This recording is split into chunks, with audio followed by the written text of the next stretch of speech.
혀는 능히 길들일 사람이 없나니 쉬지 아니하는 낙이요 죽이는 독이 가득한 것이라. 이곳으로 우리가 주 아버지를 찬송하고 또 이곳으로 하나님의 형상대로 지음을 받은 사람을 저주하나니 한 입에서 찬송과 저주가 나오는도다.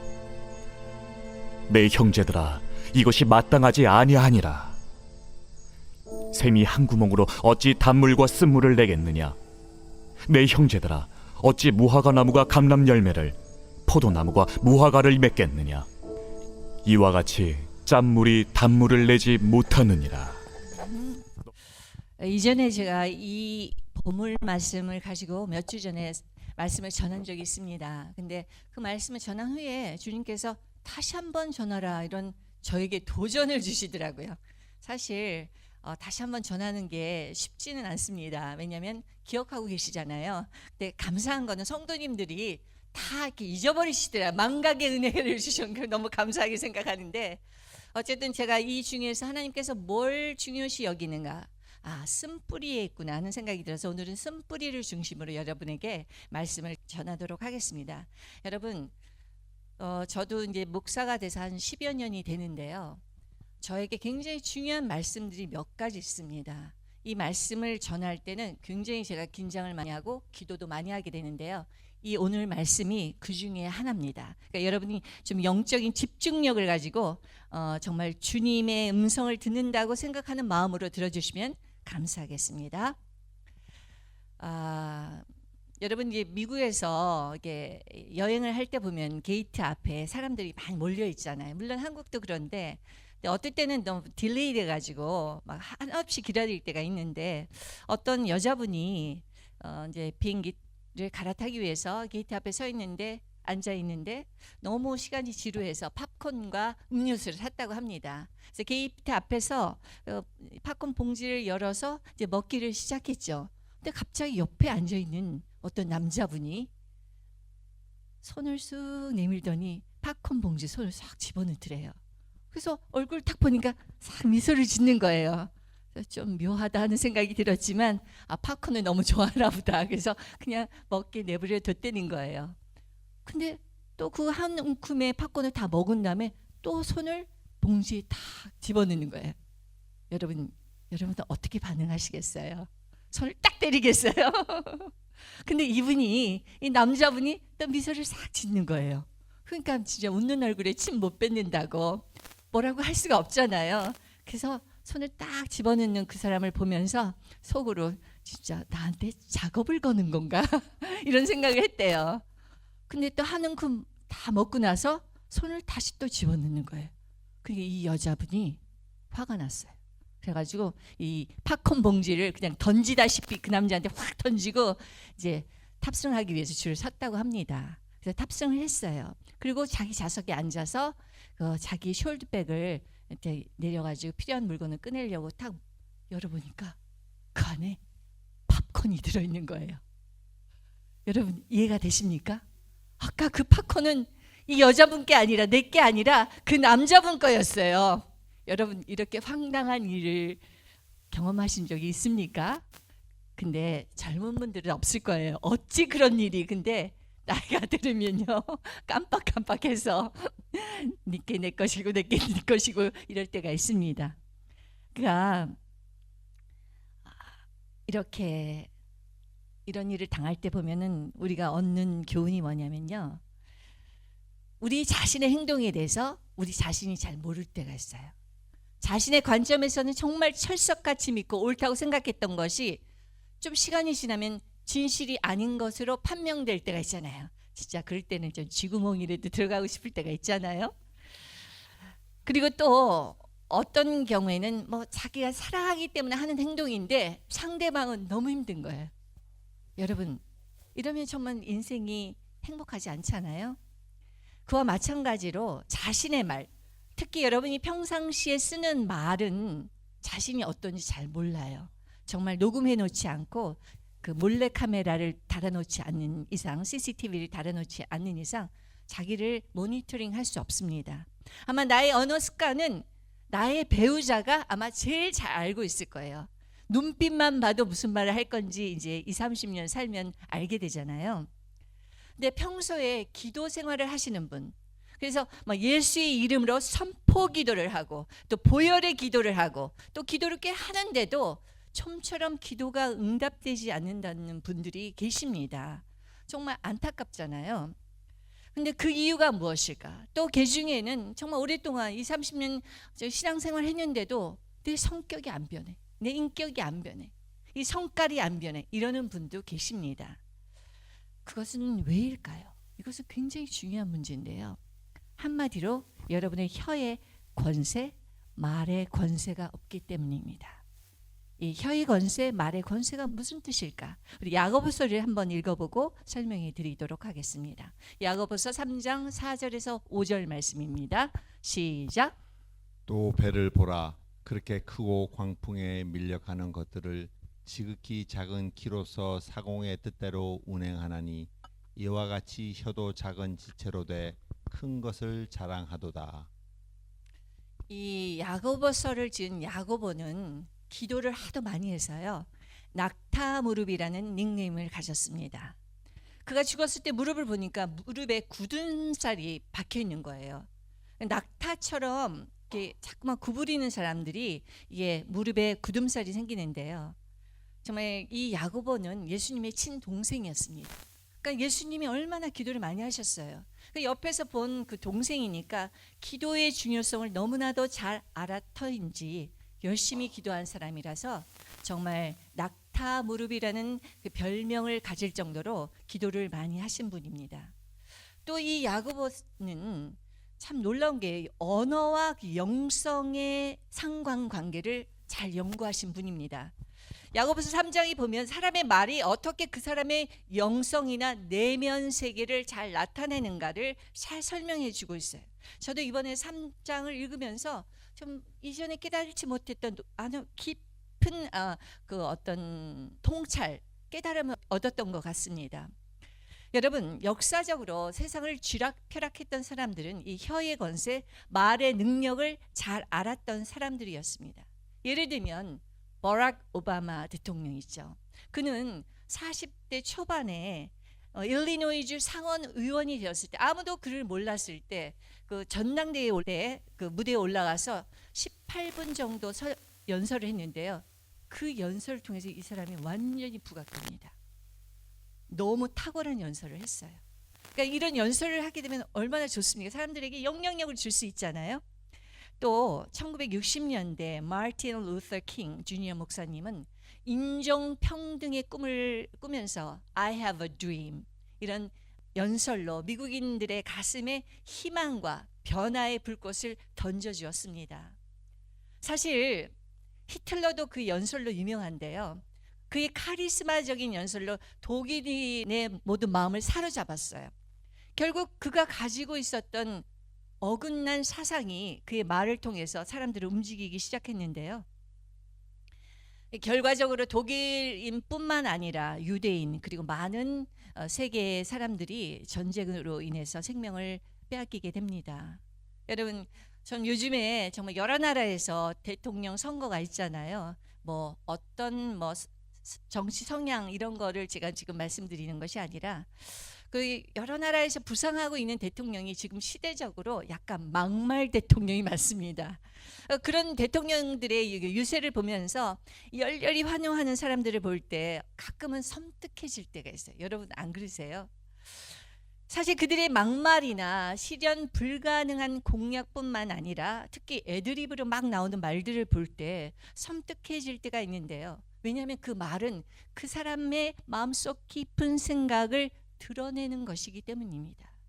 그래서 우리 크리스천들은 이런 말을 들을 때요 분별해야 돼요. 이 사람이 어떤 사상, 어떤 생각을 가지고 있는가. 왜냐하면 히틀러도요 독일 교회들이 히틀러를 우리에게 보내준 구세주라고 생각했어요. 독일을 구할 수 있는 구세주라고 이렇게 착각을 했었던 것이죠. 그렇기 때문에 우리는 그의 말들을 보면서 분별하면서 또 대통령 후보들을 위해서 특히 미국 이제 선거가 있잖아요. 기도해야 됩니다. 누가 되든 장단점은 있지만 그래도 우리는 기도해야 합니다. 야고보 사도는 이렇게 한 사람의 말의 능력이 마치 광풍에 밀려가는 범성까지도 구해낼 수 있는 배의 키와 같이 엄청난 영향력을 가졌지만 그 반대로 무심코 던진 담배꽁초가 온 산을 불태우듯이 한 사람의 입에서 나온 악한 말이 다른 사람의 인생을 무너뜨릴 뿐만 아니라 그의 삶의 수레바퀴를 불사를 수도 있다는 사실을 여기 기록하고 있습니다. 제가 며칠 전에 새롭게 하소서라는 프로를 봤는데요. 거기에 자신의 엄마에게 그 당했던 폭력을 거기서 간증으로 이야기하는 자매가 있었어요. 들어보니까 너무 섬뜩하더라고요. 왜냐하면 그 어머니가 분노 조절 장애가 있는 거예요. 그래서 학업 성적이 안 좋으면 유치원 때부터 몇 시간씩 때렸다고 합니다. 아니, 이 정도면 미국에서는 구속당하잖아요. 그러면서 구타당하고 욕설을 들으면서 이 자매가 성장하니까 명문대는 졸업했어요. 다행히. 그런데 심각한 우울증으로 극단적인 선택을 하려고 할 때 하나님을 만났어요. 그리고 지금은 우울증과 관련된 유튜브를 하고 있는데요. 여기서 제가 제일 기막힌 것은 이 가정이 교회를 다니는 가정이었어요. 불신자라면 그래도 야, 불신자니까 그래 이렇게 얘기할 수 있잖아요. 근데 믿는 가정이었어요. 그러니까 하나님의 역사가, 하나님 능력이 이렇게 없는 건가? 교회를 그 수십 년 다녔는데 왜 이 엄마가 변하지 않지? 이와 마찬가지로 야고보 사도도 성도들에게 얘기를 하는 거예요. 여러분이 한 입에서 찬송도 하고 한 입에서 저주도 하는 당신의 입에 문제가 있다는 사실을 한번 생각해 보십시오라는 것이 오늘의 주제인 것입니다. 여러분, 이렇게 막말을 들으며 언어 폭력을 당하는 사람들 중에 많은 사람들이요, 그 악한 말이 평생의 트라우마로 남아서 우울증에 시달리는 것을 저는 많이 보았습니다. 그 이유를 야고보 사도는 이렇게 말하고 있습니다. 야고보서 3장 5절에서 6절 말씀 읽어보겠습니다. 시작. 보라, 얼마나 작은 불이 얼마나 많은 나무를 태우는가. 혀는 곧 불이요 불의의 세계라. 혀는 우리 지체 중에서 온몸을 더럽히고 삶의 수레바퀴를 불사르나니 그 사르는 것이 지옥 불에서 나느니라. 그렇습니다. 그 악한 말에는 바로 근원이 있는데요. 그것이 바로 지옥인 거예요. 특히 욕설은 거의 지옥불에서 나오는 것이기 때문에 우리가 특히 말하는 것은 물론 듣는 것도 조심해야 돼요. 그래서 들을 때는 예수의 피로 이렇게 바르고 우리가 막아야 되는 것입니다.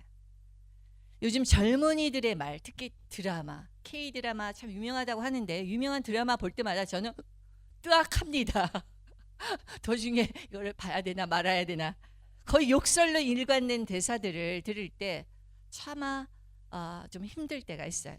특히 저는 영어에서 God, Jesus 사람들이 막 연발을 하더라고요. 그래서 우리 한국에서 힘들 때 주여 하는 것처럼 Jesus 그러는 줄 알았어요.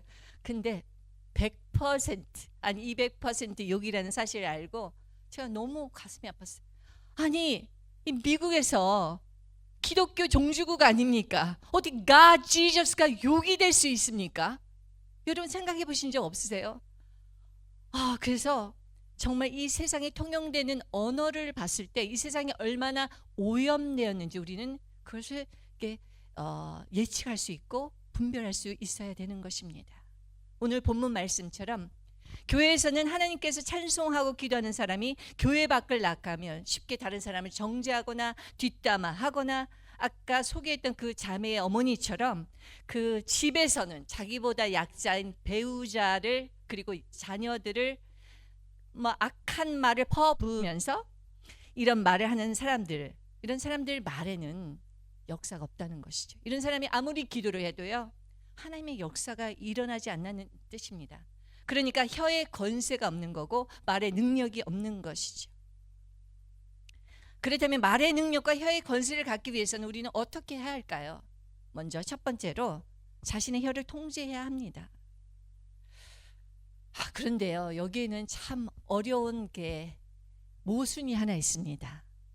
야고보 사도는 성도의 언어 생활을 쭉 연구하면서 내린 결론 중에 하나가 인간의 혀만큼 통제하기 어려운 기관도 없다는 사실이에요. 너무 기가 막히잖아요. 그럴 것이 우리가 살아가면서 이 말만큼은 하지 말아야지 이렇게 참고 있는데 어떤 자극을 탁 받으면 그 말부터 쏟아져 나올 때가 있잖아요. 그래서 문제를 일으키기도 하고 인간관계를 망치기도 합니다. 그런데 하나님의 자녀인 우리가 자신의 말을 통제하지 못한다? 이것은 사실 여러분의 의지가 약해서가 아니라요. 여러분이 하나님에 의해 또 성령에 의해 통치되지 않고 있다는 증거입니다. 그렇기 때문에 자신의 혀가 통제되지 않는 사람은 먼저 자신이 하나님께 순복하고 있는가, 자신의 삶을 통해서 하나님께 순복하고 있는가를 점검해 봐야 합니다. 이렇듯 우리의 언어는 하나님과의 관계, 또 자신의 내면의 영적인 문제들과 밀접한 관계가 있기 때문입니다. 만약에 자신에게 통제되지 않는 언어의 습관이나 태도가 있다면 우리는 이것을 끊어내야 됩니다. 왜? 많은 사람들을 오염시키고 자기 자신도 정말 어려운 상황에 빠질 수 있기 때문인데요. 이때 효과적인 방법이 무엇일까요? 첫 번째로 제가 여러분에게 응급조치로 알려드릴 수 있는 것은 금식기도입니다. 금식. 여러분 금식하면 어때요? 여러분 중에는 금식 한 끼도 하실 수 없는 분이 계실 수도 있어요. 그것은 굉장히 몸도 영혼도 많이 안 좋다는 증거예요. 금식을 영적으로 깨끗한 사람일수록 금식이 쉽게 되거든요. 금식을 하면 어떻게 돼요? 기운이 없으니까 말하기가 싫어지잖아요. 두 마디 할 것도 한 마디 합니다. 그렇게 되면 우리가 통제할 수 없었던 우리의 혀가 성령에 의해서 조금씩 통제되어 가기 시작하죠. 여러분 정말 내가 왜 이러지 할 때가 있어요. 내가 왜 이런 말을 하지? 내가 왜 이런 행동을 하지? 그때 곡기를 한 끼만 끊어보십시오. 직방으로 효과가 나타납니다. 그리고 또 여러분 일주일에 한 번 정도 하루 금식하는 것은요. 여러분 건강에도 좋다는 거 여러분 아시죠? 저도 가능하면 일주일에 하루는 완전 금식을 하려고 노력을 하는데요. 사실 이 금식은 응급조치로서는 사용될 수 있지만 여러분의 그 근본적인 문제까지는 해결해 주지 않습니다. 왜냐하면 금식할 때나 그 직후에는 상태가 굉장히 좋아져요. 심지어 21일 금식기도 하신 분들도 목사님들도 계시거든요. 근데 저하고 얘기를 해보면요.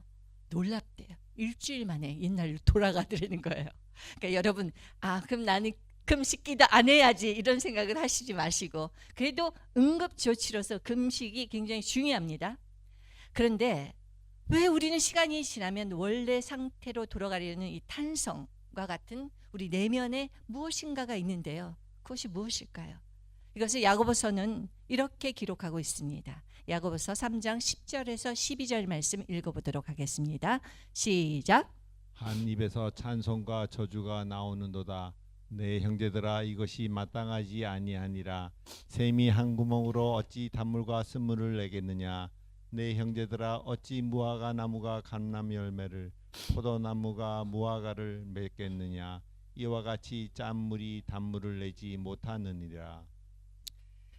그러니까 성도가 교회와 가정에서 이렇게 이율배반적인 언행을 하게 되는 이유가 내면에 있는 쓴뿌리가 있기 때문이라는 것이죠. 이 쓴뿌리에서 단물도 나오지만 쓴물, 짠물 다 나오니까 본인뿐만 아니라 주변 사람들을 힘들게 하는 것이죠. 그리고 또 혀의 건세가 이런 사람에게는 임할 수가 없어요. 성령님이 임하시는 곳에는 정결한 영혼에게 임하시잖아요. 그렇기 때문에 혀의 건설을 갖지 못하기 때문에 능력 있는 신앙생활을 할 수 없는 것이죠. 그렇다면 우리 안에 있는 쓴뿌리를 우리는 어떻게 알 수 있을까요? 좀 진단할 수 있는 말씀이 여기 나오고 있습니다. 야고보서 3장 13절에서 16절 말씀입니다. 시작. 너희 중에 지혜와 총명이 있는 자가 누구냐? 그는 선행으로 말미암아 지혜의 온유함으로 그 행함을 보일지니라. 그러나 너희 마음속에 독한 시기와 다툼이 있으면 자랑하지 말라. 진리를 거슬러 거짓말하지 말라. 이러한 지혜는 위로부터 내려온 것이 아니요 땅 위의 것이요 정육의 것이요 그 신의 것이니 시기와 다툼이 있는 곳에는 혼란과 모든 악한 일이 있음이라. 시기와 다툼이 있는 곳에는 혼란과 모든 악한 일이 있음이라. 아멘. 제가 이 말씀을 보고 너무 놀란 것은요. 야고보 사도는 역시 기도를 많이 한 사람이라 언어 습관 속에 잠재되어 있는 쓴뿌리의 그 현대어로 얘기하면 심리학적인 해석뿐만 아니라 영적인 실체도 잘 파악하고 있음을 알 수 있었습니다. 하나님의 영이 임하면 어떻게 됩니까? 놀랍게도요, 오늘 말씀처럼 지혜와 총명이 임하게 됩니다. 예를 들면 뭐 지금은 많지 않지만 예전에 그 한국의 복음이 막 전파될 때 무학자이신 시골 할머니들, 예수를 믿고 나면 글을 모르는 분이 성경을 너무 잘 읽고 있어요. 그리고 말씀을 보고 막 선포도 하고 그런 분들을 제가 봤거든요. 그러니까 한글이 저절로 깨우쳐져서 성경을 다 읽게 되고 또 지혜로워지는 경우가 너무 많습니다. 그리고 미국의 암 전문의이자 목사님이 되신 원종수 목사님이란 분, 여러분 아실지 모르겠는데요. 그분은 가난한 환경 속에서 대한민국 1970년도 때 이제 고등학교, 중학교, 대학교를 졸업하신 분인데요. 너무나도 가난했어요. 근데 또 폐결핵이 걸렸네요. 근데 병을 앓게 되면서 하나님께 막 기도하다가 하나님을 만났어요. 만난 그 현상이 뭐였냐면은 성령을 받게 되자 방언이 막 나오는 거예요. 중학생인데. 그래서 새벽마다 가서 기도를 했다는 거예요.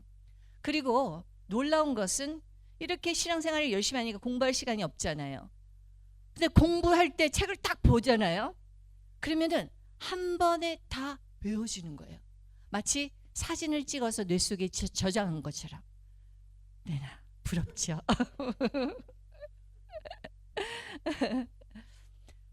그게 포토그래픽 메모리잖아요. 이 은사를 받은 거예요. 그래서 서울의대에 진학을 합니다. 모든 신앙생활 열심히 다 하고 서울의대에 진학해서 또 미국에 유학까지 하게 되는데요. 그리고 암 전문의가 됩니다. 이제 미시건에서 지금 개업하고 계시는데요. 그리고 또 목사님도 되셨어요. 이분의 그 정말 인생을 보면요, 하나님의 그 지혜와 은사가 막 물붓듯 쏟아졌구나 하는 생각이 들 때가 있습니다. 이렇게 하나님을 믿으면요, 여러분 미련했던 사람, 이런 사람도요 지혜로워집니다. 총명이 임합니다. 사실 이런 은사가 우리에게는 없더라도 하나님을 만나게 되면 나타나는 현상이 있는데요. 그것은 뭐냐면은 온유함입니다. 왜냐하면 성령님은 평강의 영이시고 온유의 영이시기 때문이죠. 갑자기 하나님을 만난 사람들이 뭐 세상이 다 밝아 보이고 반짝반짝 아름답게 보이는데 어떻게 화를 낼 수 있겠습니까? 이와 반대로 오늘 말씀에 의하면 마음속에 쓴뿌리가 있는 사람들은 시기와 다툼이 많다는 것입니다. 여러분, 쓴뿌리가 누가 있을까? 저 사람이 있나? 이 사람. 그렇죠. 우리 모두가 있어요. 근데 다양한 쓴뿌리가 있어요. 그 원인도 있고 또 원인이 뭐 내가 죄를 지어서 일어난 쓴뿌리도 있고요. 또 하나는 또 우리가 대대로 물려받은 것들 중에 쓴뿌리가 있습니다.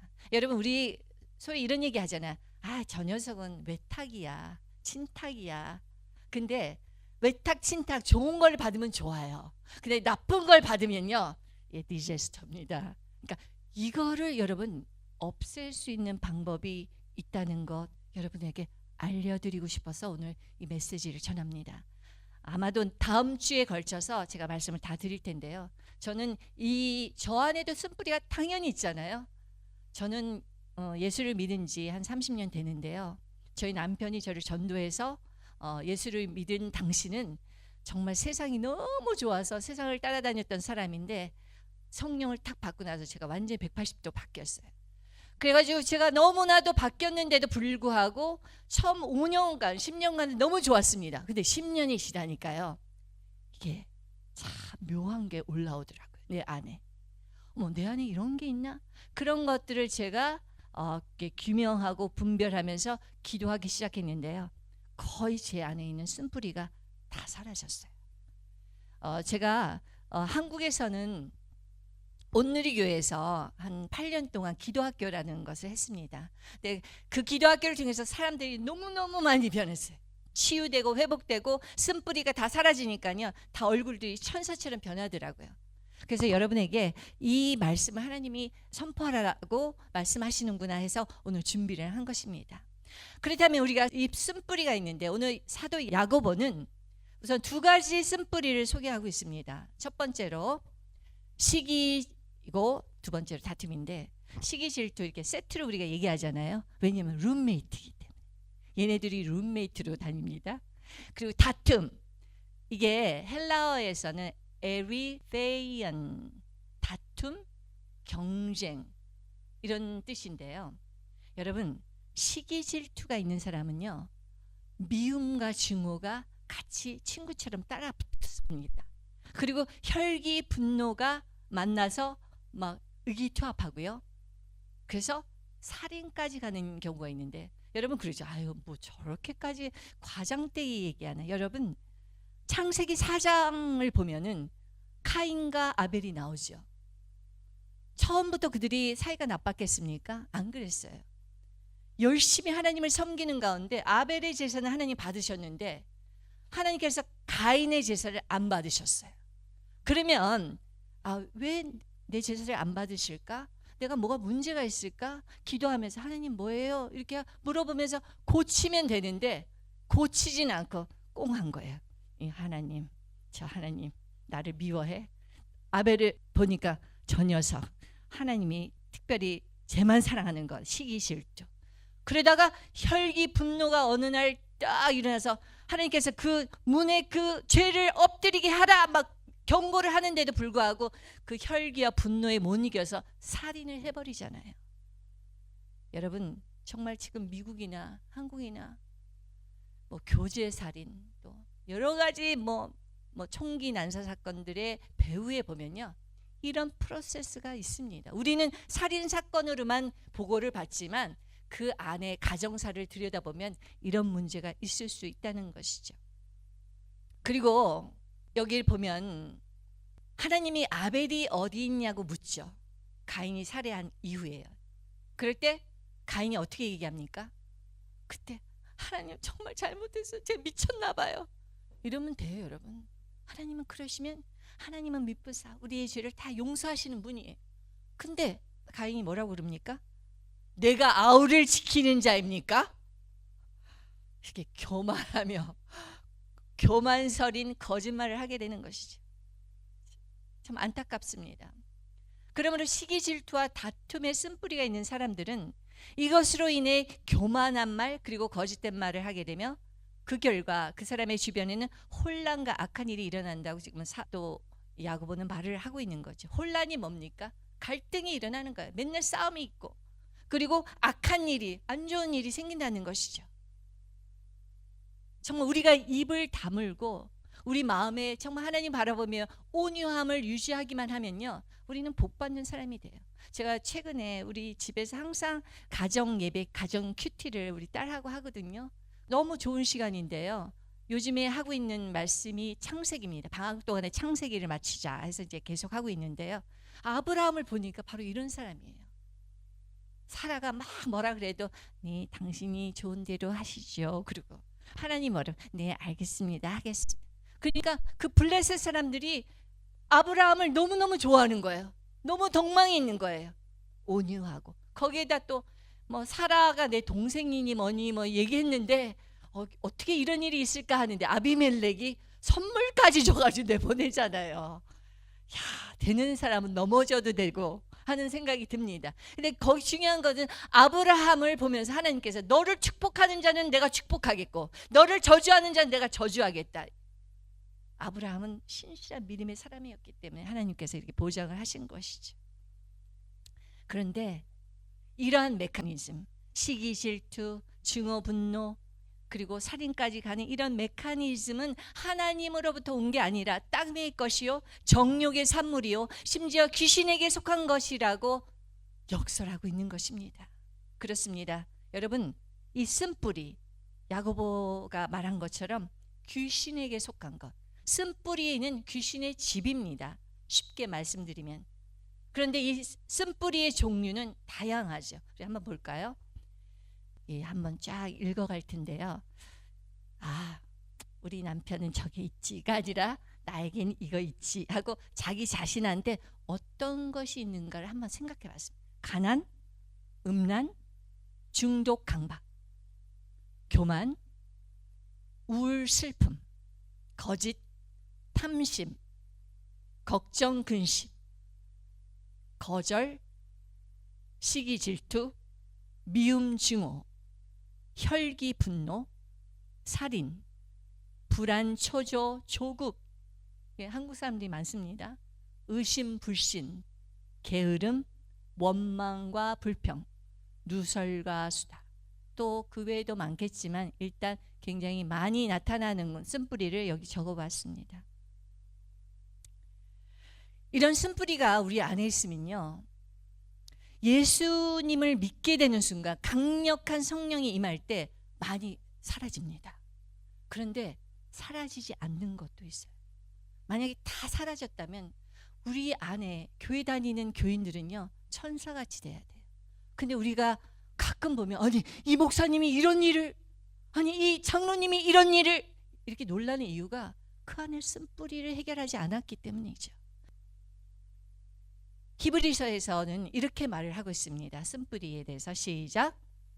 너희는 하나님의 은혜에 이르지 못하는 자가 없도록 하고 또 쓴뿌리가 나서 괴롭게 하여 많은 사람이 이로 말미암아 더럽게 되지 않게 하며.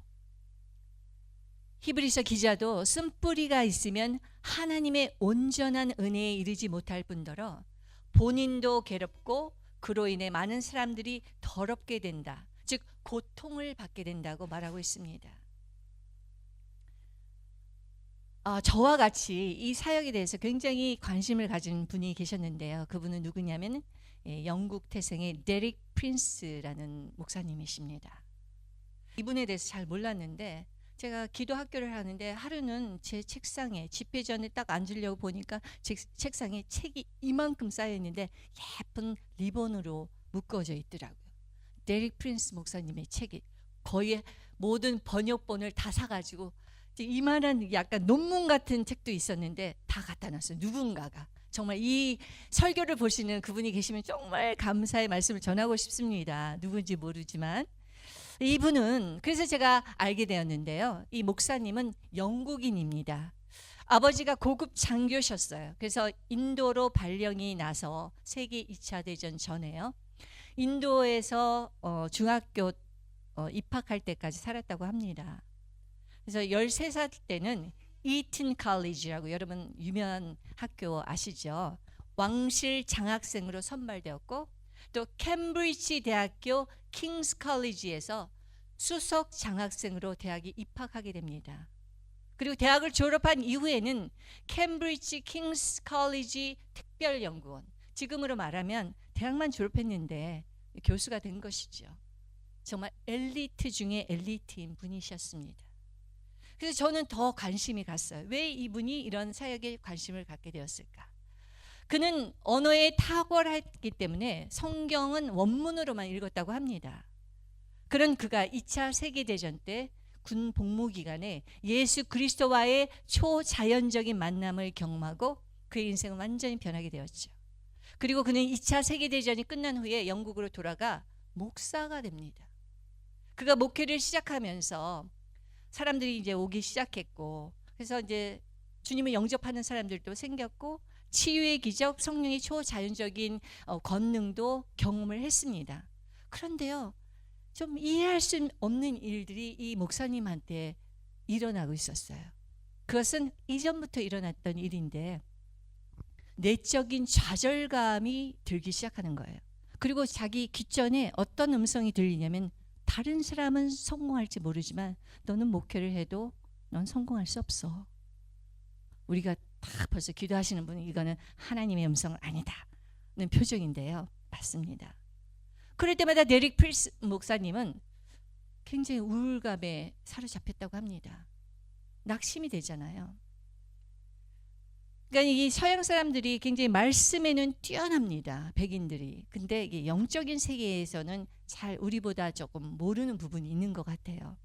그래서 이런 영적인 세계에 대해서 알지 못하니까 이게 하나님의 음성인지 마귀의 음성인지 분별하지 못하고 있다가 계속 되니까 너무 힘든 거예요. 자신의 구원에 대해서는 한 번도 의심하지 않았죠. 그러니까 목사까지 됐잖아요. 근데 이런 우울감과 낙심을 경험할 때마다 무언가 자신을 이렇게 감싸는 것을 느끼고 무언가가 보이지는 않지만 그럴 때면 모든 사람으로부터 고립되는 느낌. 그래서 가족들과도 의미 있는 대화를 나누지 못하면서 이렇게 마음에 눌렸다고 합니다. 그는 이런 우울감을 극복하기 위해서 매일 2번 성경 말씀을 읽었고 또 일주일에 1번씩 금식도 했다고 합니다. 그러면 잠시 그 증상은 사라졌지만 어김없이 다시 그 증세가 나타나는데 그럴 때마다 그는 절망감은 점점 심해졌다고 합니다. 그러던 어느 날 성경 말씀을 딱 읽는데 이 목사님에게 섬광 같은 깨달음이 임했다고 합니다. 이 말씀이 뭐냐면요, 이사야서 말씀 61장 3절 말씀입니다. 시작. 무릇 시온에서 슬퍼하는 자에게 화관을 주어 그 죄를 대신하며 기쁨의 기름으로 그 슬픔을 대신하며 찬송의 옷으로 그 근심을 대신하시고 그들이 의의 나무 곧 여호와께서 심으신 그 영광을 나타낼 자라 일컬음을 받게 하려 하심이라. 여기서 보면 찬송의 옷으로 그 근심을 대신하고, 근심이라는 거에 빨간 거를 이렇게 색으로 표시를 했는데요. 이 근심이라는 것은요, 킹 제임스 버전에서는 spirit of heaviness, 그러니까 무거움의 영, 그리고 NIV에서는 a spirit of despair, 낙담의 영, 그리고 NASB에서는 a spirit of fainting, 의기소침의 영.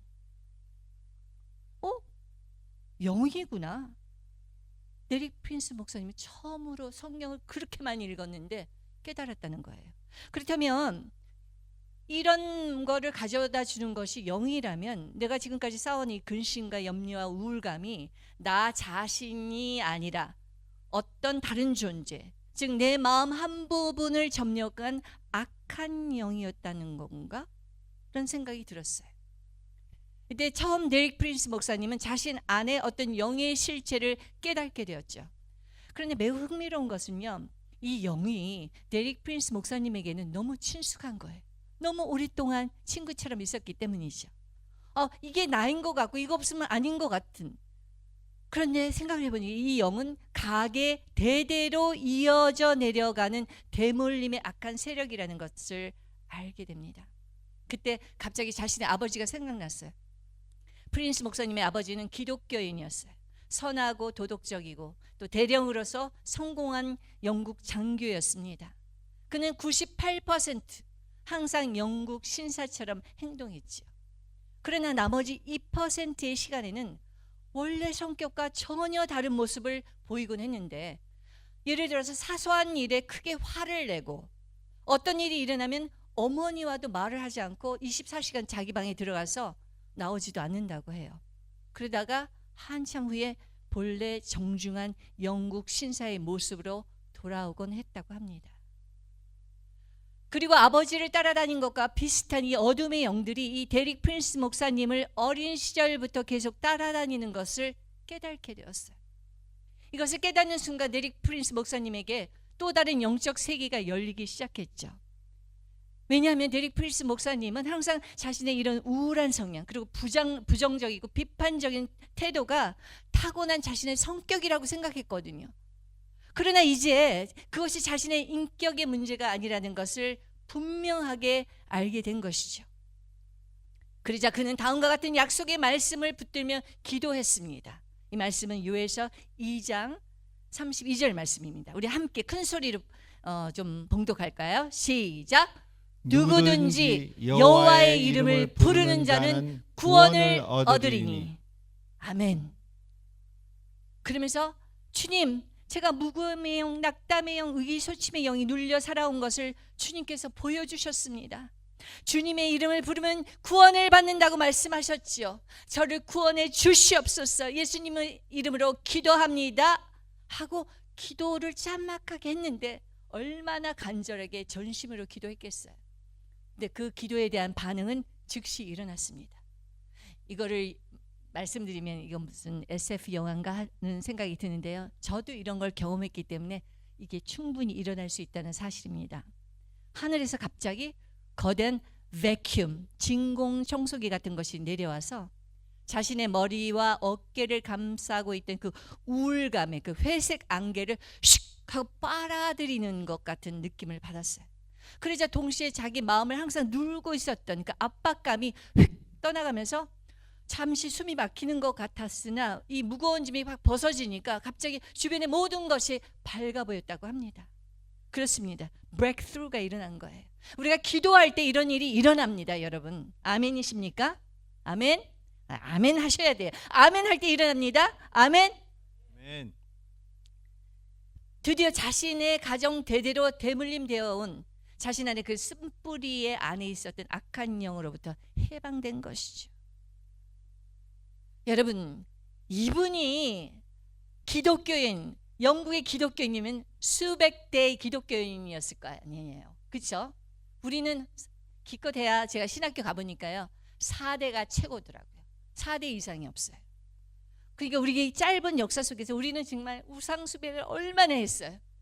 저는 강씨, 진주 강씨인데요. 뭐 지금도 누리고 있습니다. 일부 친척들이 모여서 진주에서 계속 제사를 지내고 있고, 그런 거를 보면서 하나님이 정말 가증히 여기시는 이런 제사를, 우상숭배를 계속 하고 있구나. 그랬을 때 충분히 우리에게는 더 쓴뿌리가 많을 수밖에 없는 것이죠. 모태신앙을 가진 영국인으로서 당대 최고의 지성인으로 살았던 데릭 프린스 목사님은 그 이후에도 자신 안에 쓴뿌리 안에 있는 그 악한 영들이 나가게 되는 경험을 계속합니다. 이제 알았잖아요. 실체를 아니까 계속 나사렛 예수 그리스도의 이름으로 명하니 떠나갈지어다 알고 선포하니까, 여러분, 선포, 이 예수 그리스도 여호와의 이름, 또 예수 그리스도의 이름을 부르는 자는 구원을 얻습니다. 아멘. 예수님이 십자가에서 모든 것을 이루었기 때문이죠.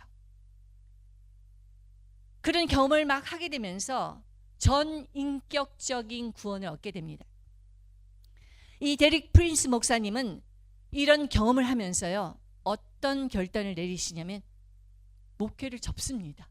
아니, 목회를 계속 해야 되는데 목회를 접는 이유는 평생 그냥 이런 말씀만 전하다가 백날 목회에도 본인을 비롯해서 성도들이 안 변한다는 사실을 깨달은 거예요.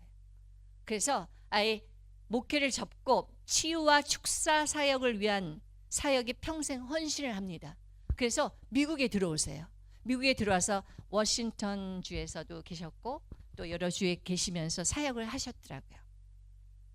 그리고 미국에서 돌아가시게 됩니다. 여러분, 우리가 예수를 믿으면 구원을 받죠.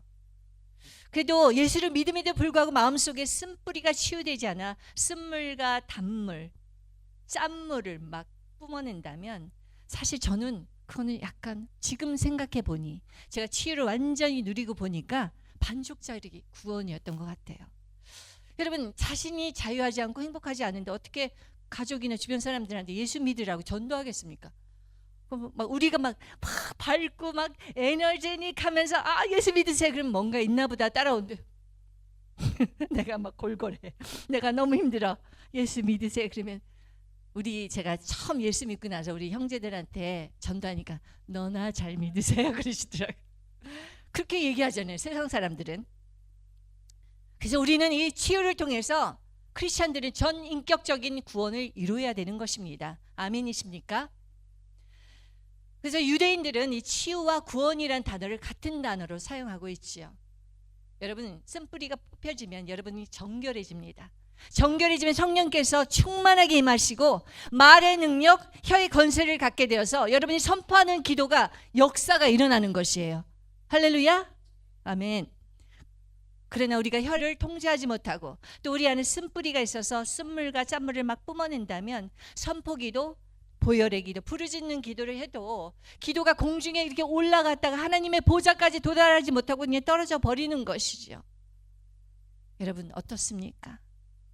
여러분 안에 쓴뿌리는 어떤 것이 있습니까? 아마 이제 연세가 있으시고 또 우리가 크리스찬으로서 또 기도도 하셨던 분이면 나한테는 이런 게 있어. 그리고 우리 또 배우자한테는 이런 게 있어. 배우자가 참 잘합니다. 사실 본인보다도. 이런 게 있어. 근데 이런 게 보니까, 가족을 보니까 이런 게 가족에서 내려왔구나 하는 부분이 있으면, 저는요, 제가 이 사실을 깨달았을 때 우리 남편을 위해서 엄청 기도했어요. 근데 역사하더라고요. 아멘.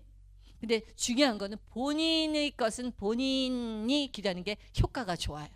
그러니까 이제 배우자가 그것을 깨달지 못하면요, 옆에서 중보를 하면서 언젠가 깨닫게 되면, 왜냐면 어떻게 깨닫게 되면요, 여러분이 변하는 거예요. 제가 너무 막 기뻐, 맨날 우울하고 슬퍼했던 와이프가 막 기뻐서 너무 좋아하니까, 뭐 예수님을 새로 믿은 것도 아닌데 너무 좋아하니까 뭔가 있나 보다, 그 기도 좀 알려줘, 이렇게 얘기하게 되는 것이죠. 아멘. 우리 오늘 한번 이런 기도 제목을 가지고 기도하는 시간을 가져보도록 하겠습니다.